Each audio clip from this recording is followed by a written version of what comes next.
We're live.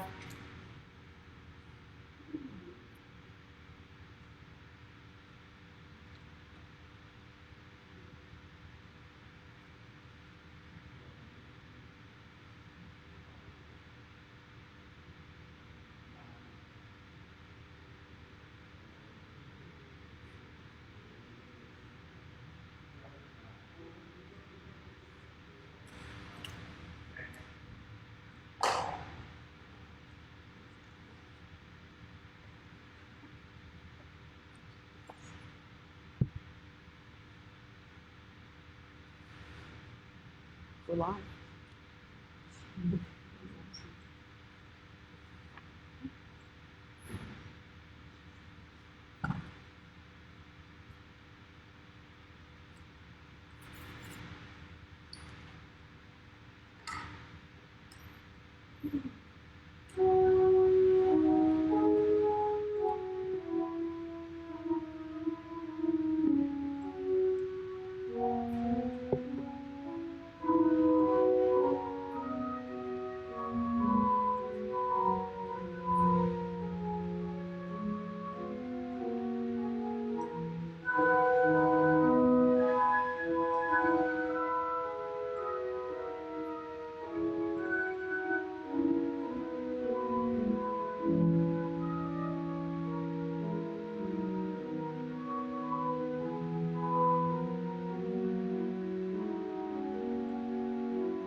You only have to let the soft animal of your body walk on the Lord. Tell me about despair, Lord. Now it's coming mine. He followed the rule of the storm. He followed the sun and the clear colors of the rain, moving across the landscape, over the prairies, and the deep trees, the mountains, and the rivers. He followed the mountains, high between the air, ahead and behind you. Whoever you are, no matter how long, the world offers itself to your imagination. Calls to you like the wild beast, sparks excited, over and over, announcing your place in the family of the family. I love the hymn number 92, Sweetest Forever, yours is all.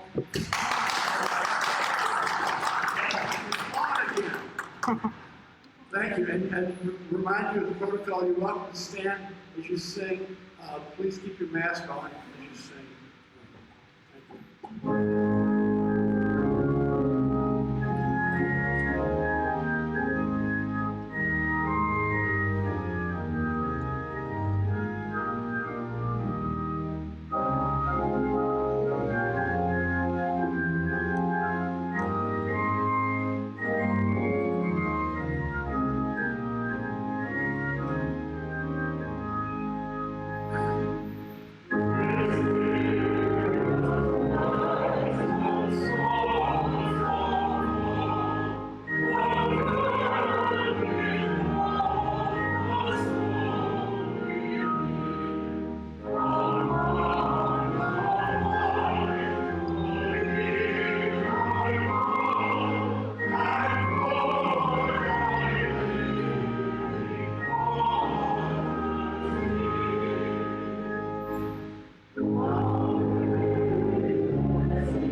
I'm James McConnell, your announcer and broadcast engineer.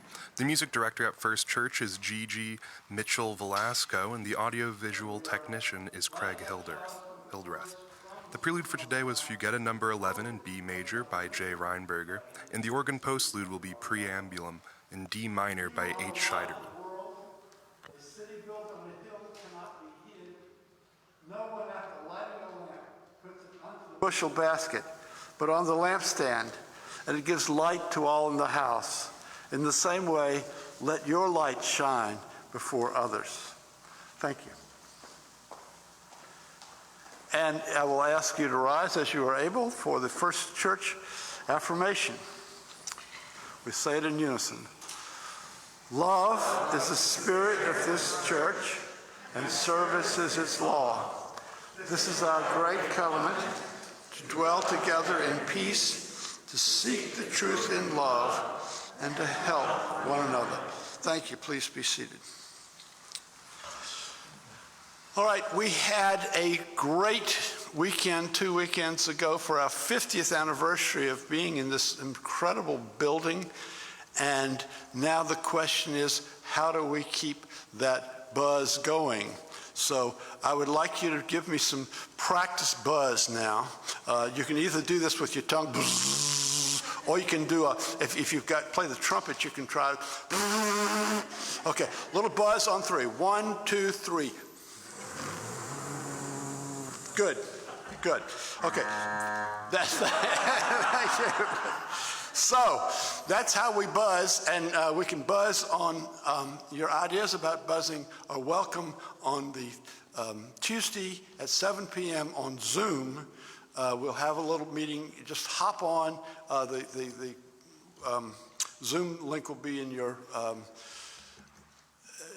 what do we call it? The e-news. Yes, right. It's in your order service anyway.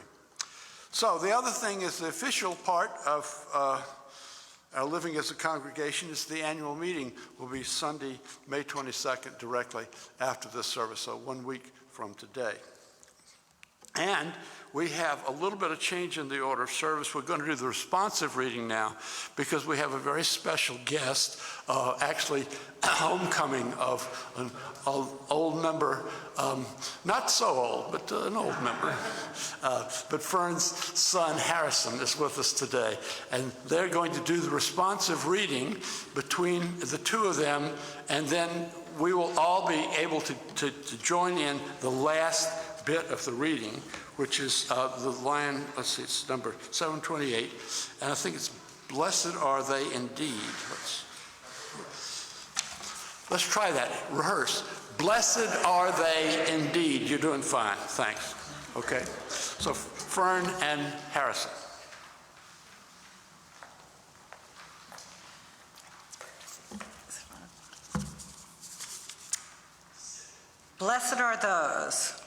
Blessed are those who yearn for the deepening more than escape, who are not afraid to grow in spirit.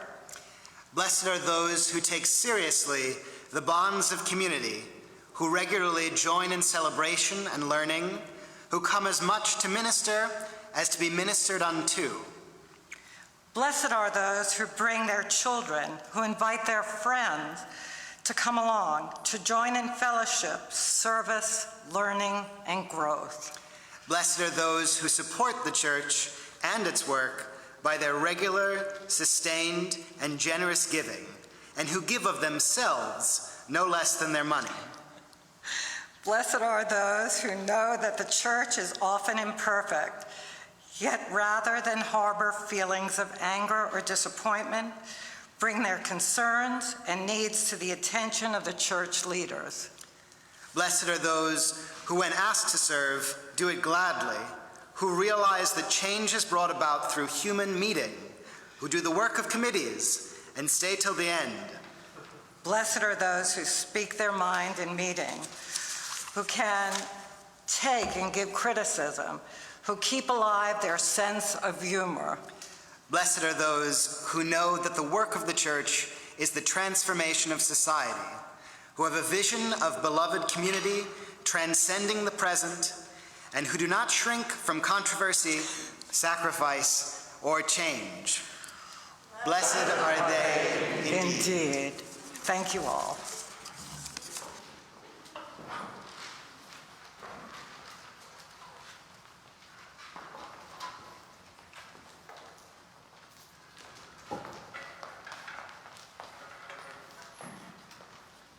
The anthem for today is a response to the call of Vaughan Williams by Leo Collins, featuring Sarah Darling on viola and Noah Velasco conducting. Music director Gigi Mitchell-Velasco will also be playing organ on this piece.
Thank you to everyone that was involved in bringing that to us. That was beautiful.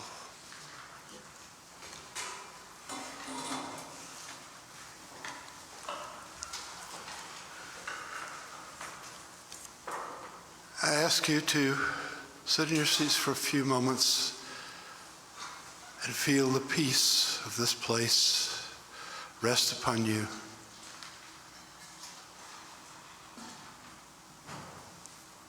The beauty of the music we've just heard. Calm your heart.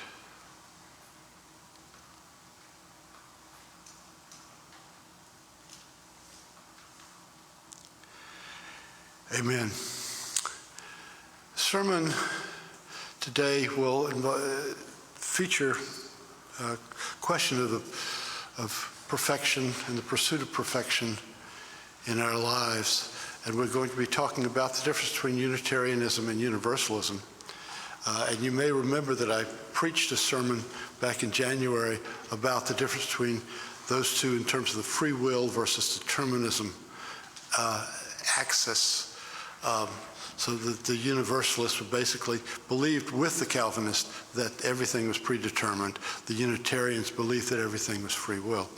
So this is a statement from a book, the last book trying to explain Universalist theology before the two denominations merged in 1961. This is 1959, Foundations of Faith by Albert Ziegler. If free will means anything significant, it must mean that somehow, to some degree, man has the ability to act without regard for influences on him, without regard to the laws of the universe to which other parts are subject. As such, freedom is an evil too awful to contemplate. If out of the freedom of his will, man has chosen to do wrong, and reason tells us that he has done and does do wrong, there's no force in heaven or earth that can move him from it. His case is hopeless. Even the religion which weeps over his plight is powerless to save him. What awful ailments seem to us to call for such a noxious remedy? The problem of evil, the fact that he does not do as he ought to do. In short, the dilemma of man's imperfection. The whole structure fails when we realize that it provides a solution for a dilemma which does not exist. Imperfection exists, but it is not a dilemma. Orthodoxy supposed a completed universe, a perfect, finished creation, and so finds a problem in the existence of imperfection in it. Reason, and any healthy faith that illumines it, must know that creation is moving on, not running down, that the universe is in process, that life did not begin in perfection, but in the working out of a perfect purpose is still moving from chaos to order. What is more natural then than that there is imperfection in the universe and in man? Our sermon hymn is number 128, For All That Is Our Life. I think we can remain seated for this one. It's kind of a quiet hymn.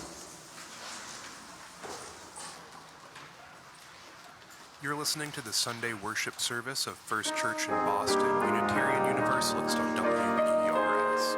Today's broadcast was brought to you from the Ken Orton Memorial Studio in honor of the original radio voice of First Church. Oh,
The Blessings of Imperfection.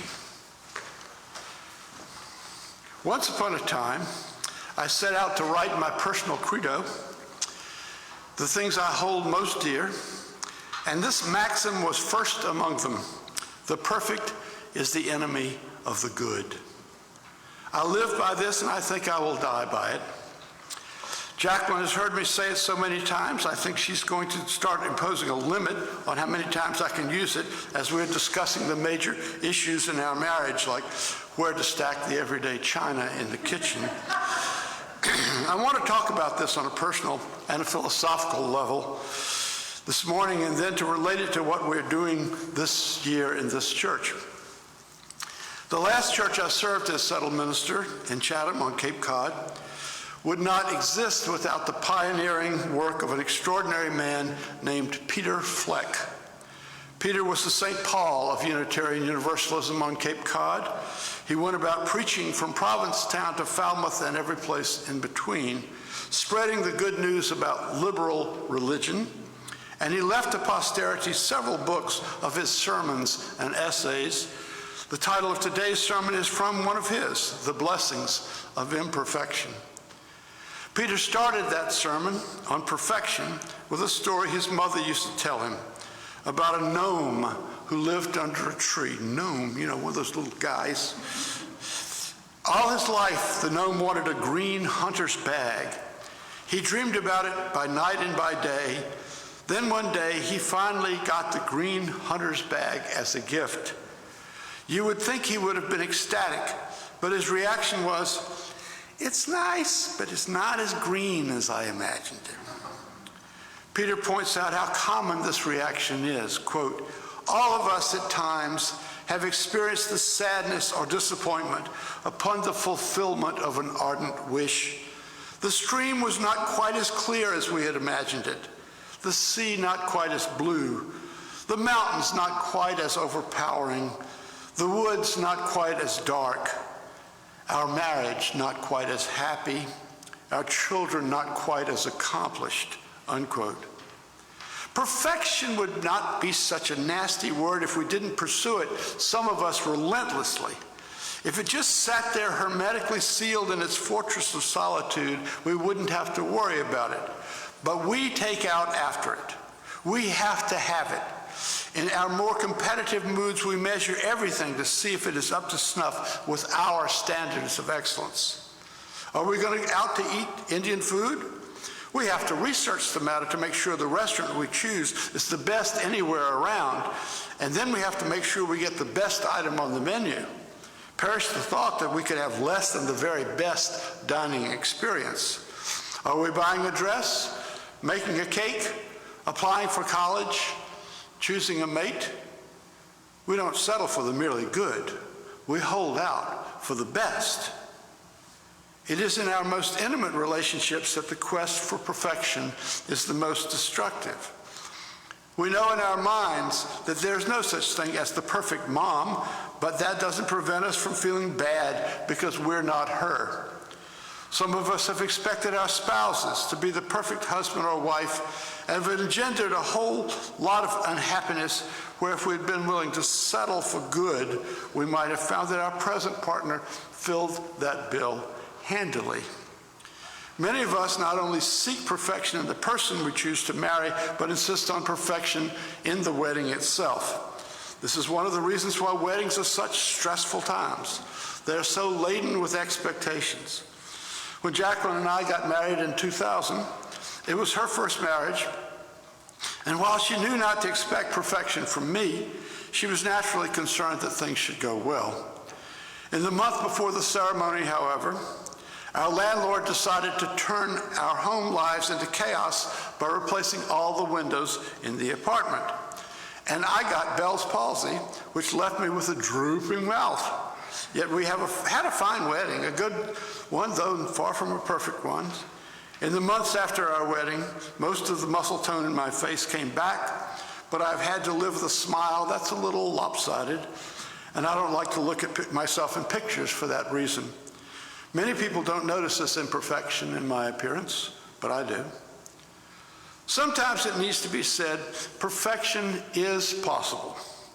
There are some areas of human endeavor in which it is possible to perform in such a way that the performance simply cannot be improved upon. When a pitcher pitches a no-hitter, that is by common agreement a perfect baseball game. But that is rare.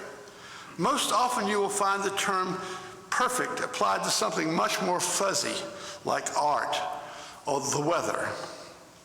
My personal mantra, the perfect is the enemy of the good, actually originates with Voltaire in the 18th century. That philosophical gentleman was one of the fathers of the Enlightenment, from which descends not only science, the Industrial Revolution, and the American Republic, but also Unitarianism and Universalism in America.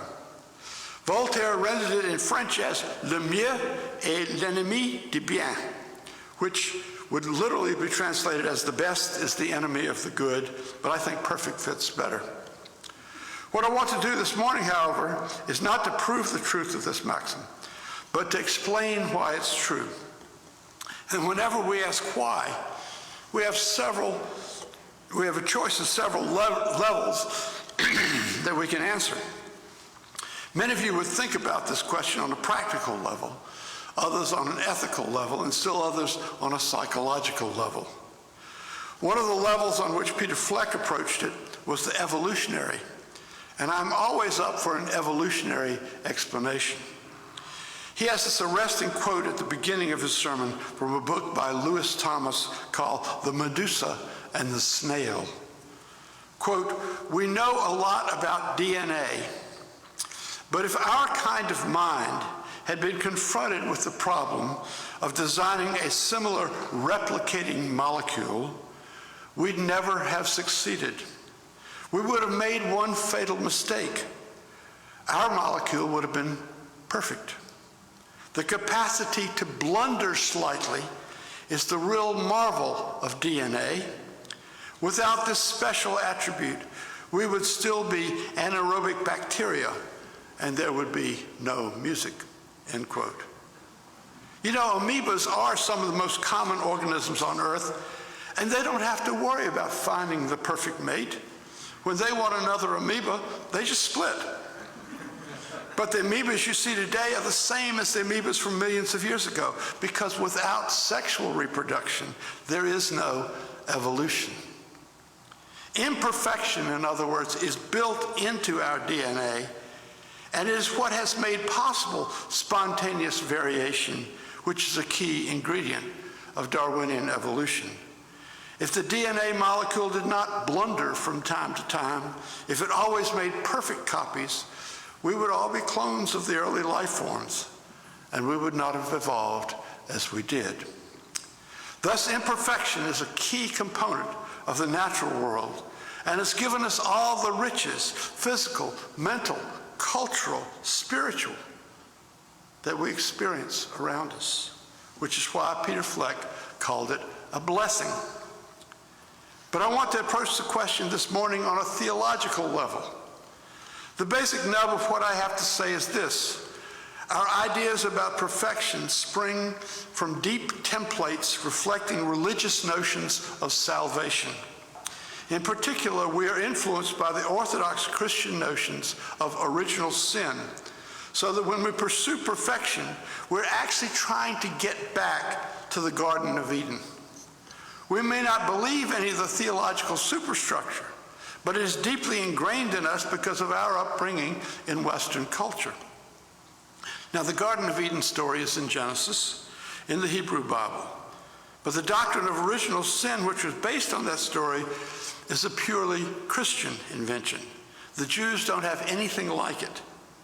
The Garden of Eden story is the second account of creation in Genesis. Peter Fleck in his sermon concentrates on the first account, the 7-day creation story. And he points out that when God completed his labors in each of those 7 days, God saw that it was good. He didn't see that it was perfect. He saw that it was good. But in the second creation account, the Garden of Eden story, Adam and Eve are expelled from the garden, and God tells Eve that childbearing shall be painful, and says to Adam that farming the land will be hard work. The final penalty is that, quote, in the sweat of your face you shall eat bread till you return to the ground, for out of it you were taken, you are dust, and to dust you shall return, end quote. So God imposes 4 penalties on this first couple for eating the apple. Evicted from the garden, painful childbirth for women, hard labor for men, and death for the whole human race. Now, what does Christianity do with this story? Paul, in the 15th chapter of the first letter to the Corinthians, lays out an elaborate theory that sees Christ as the new Adam. And as in Adam all die, so even in Christ shall all be made alive. Christ, Paul tells us, has stood the Garden of Eden story on its head. Adam and Eve sinned and incurred the punishment of death on the whole human race, and now God gave his Son to atone for that, and he will release us from the death penalty and lead us to everlasting life. This is the earliest text from which this basic idea comes. Original sin, in other words, is rooted in an original state of perfection, hypothetical, from which humans have fallen away and need to get back to. As Crosby, Stills, and Nash sung about Woodstock, we've got to get back to the garden. This idea is pervasive in our culture. Universalism, on the other hand, tells us that all of us are saved already. It does away with the idea that Jesus' death atoned for the sins of humanity. Jesus' ministry was to bring people, all people, to the saving love of God. So orthodoxy measures down from an original state of perfection. Universalism measures up from the state of nature. Look at how far we have come since we lived in trees and ate raw meat. Nothing in the universalist picture of the world is perfect except God. And the progress of the race is upward toward the greater good. If we really believe that we are saved already, or to put it into the terms you use today speak, that we each have essential worth and dignity, that belief relieves us from the pressure to be perfect. We don't have to get back to the garden. There wasn't a garden to get back to. In this respect, there's a convergence between Universalist and Buddhist values. The Buddha taught that it is a basic delusion of life to think that you are incomplete. We all do it. We all say, I won't really be a person until I have such and such a degree, or until I marry Mr. Right, or until I have laid up enough money for retirement, or until I had a perfect figure, or until my kid gets into the college of her choice. The Buddha says you are all you need to be, and you already have all you need. You're whole. Orthodox Christianity is all about perfection. For example, in the Sermon on the Mount, Jesus is quoted in the Standard Translations as saying, "Be perfect as your heavenly Father is perfect." That would be Matthew 5:48. But the Greek word translated as perfect, teleoi, actually means having reached its end or complete. There's a lot of difference between being whole or complete and being perfect. Perfect means that it's the greatest thing that can be imagined. It has no flaws. Whole simply means that you have the sum of what is, a whole loaf instead of a half loaf. Another villain in the 2,000-year plot to make perfectionists unhappy is our old friend Plato. Peter Fleck points this out in his sermon. Plato taught that the ideal is more real than the real. The circle you can imagine and that you can describe mathematically is more real than any circle you can actually draw on a sheet of paper. Platonic ideas get melded with Christian ideas in the Gospel of John, and 1,000 years later in the thought of Aquinas, and give us the notion of a God who is perfect and unattainable, and a humanity in a constant state of imperfection. So why is the perfect the enemy of the good? Because the whole idea of the perfect sets up in us a recipe for unhappiness, a yearning for something which by definition we can never attain, when we are already in reality saved, beloved of God. We are already complete. We are already all we need. So now you know. But the next question is, why is Edmund preaching about this at this time? I have two purposes in mind. The first is the general purpose of helping all the perfectionists among us, and we're all there at one time or another, take ourselves off the hook. Ease up, lighten up, give yourself a break, cut yourself some slack, forgive yourself, laugh at yourself. You already have won. The second purpose is to encourage you to think of what expectations you have in the way of a new minister whom you're going to start seeking in a few weeks. You know that I'm an interim, and I will be out of here in the summer of 2023 no matter what happens. You also know that I'm not Stephen Kendrick or Reese Williams or any of the other illustrious ministers of this church's past. Each minister is his or her own person. I once read a fine sermon on expectations of ministers preached by John Nichols, who was once interim minister in Brewster, to a church he was serving as interim while they were in search. At that time, the UUA would set up a website to which ministers and search committees have access, and each side gets to post its own descriptive document and eventually to see the documents posted by others. John put together his sermon by cruising through the website to see what sorts of ministers congregations said they wanted. Here's what he found, quote, "They want everything. They want a great preacher. They want a person of solid intellect, considerable passion, and commensurate speaking ability. But this person must be comfortable speaking to and satisfying a congregation of humanists, pagans, Hindus, Buddhists, and Christians. They want a dedicated and caring pastor who also has solid administrative skills.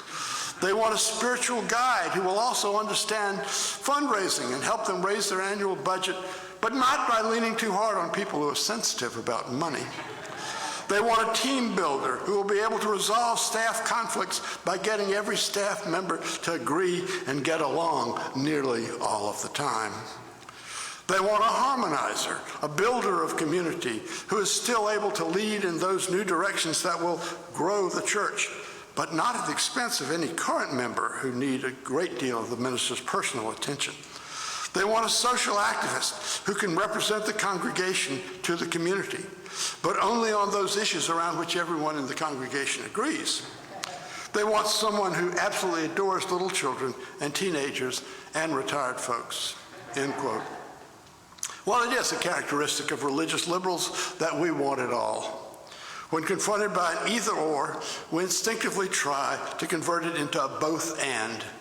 This is a good and praiseworthy habit, but sometimes it gets us into trouble. Listen again to the wisdom of John Nichols. You will never find a minister who will fit even 50% of that profile. God or nature does not distribute all of those prime ministerial qualities equally to any one individual. The minister who moves smoothly through crowds and loves being constantly with people will probably not be the preacher who will bring fresh, provocative ideas to the congregation. They're just two different personalities. They have different, almost opposite gifts, and those gifts do not reside together as strengths in any one individual.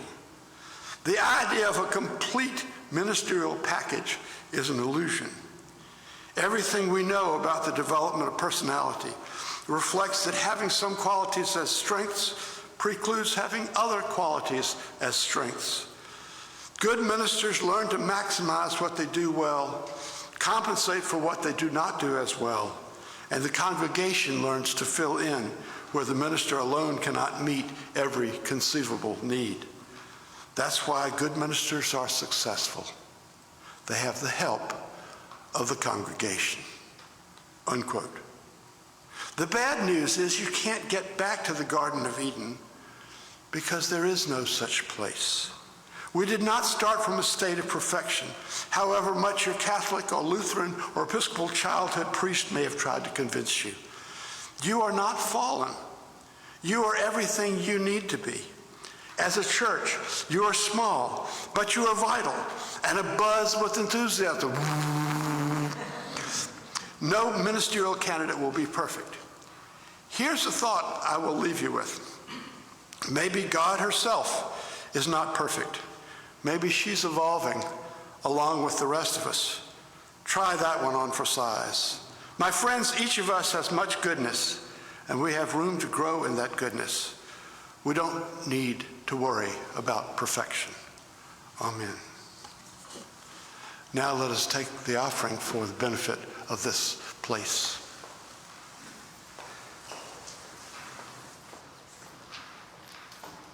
And now the offertory, Gestilte sen Sut by Brahms, featuring Sarah Darling on viola and Robert Winkley on piano. If you'd like to support the work of this church with a financial donation, you may write out a check to First Church Boston and send it to 66 Marlborough Street, 02116. You can also donate via text. Simply text the dollar amount you want, 5, 10, 20, etc., to 617-917-5610. You'll receive confirmation by email. Thank you.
please feel free to join us live each Sunday at 66 Marlborough Street at the corner of Berkeley Street and Back Bay. If you would like more information about programs, services, or membership at First Church, please visit our website at www.firstchurchboston.org or send an email to office@firstchurchboston.org. I'm Craig Hildreth, here with James McConnell, and we are your announcer and broadcast engineer team for today. Thank you so much for listening. We will now return you to the studios of WERS.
Please join me in extinguishing the chalice with the words in your order of service.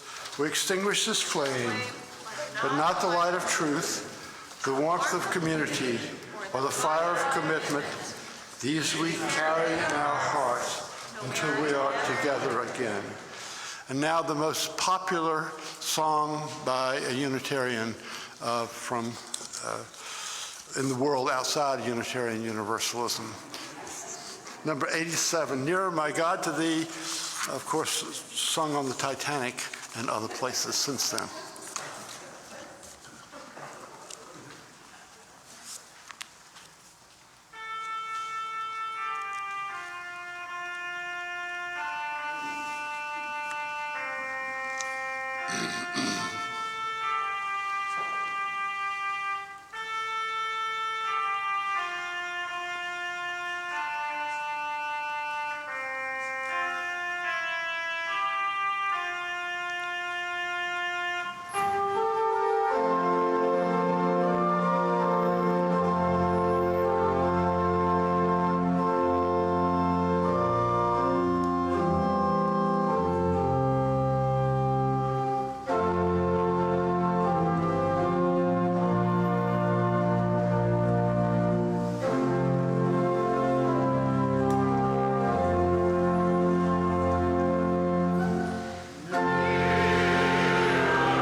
My friends, do not be conformed to this world, but be transformed by the renewing of your minds. Amen. Blessed be.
The worship service for First Church Boston on Facebook for Sunday, May 15th has now concluded.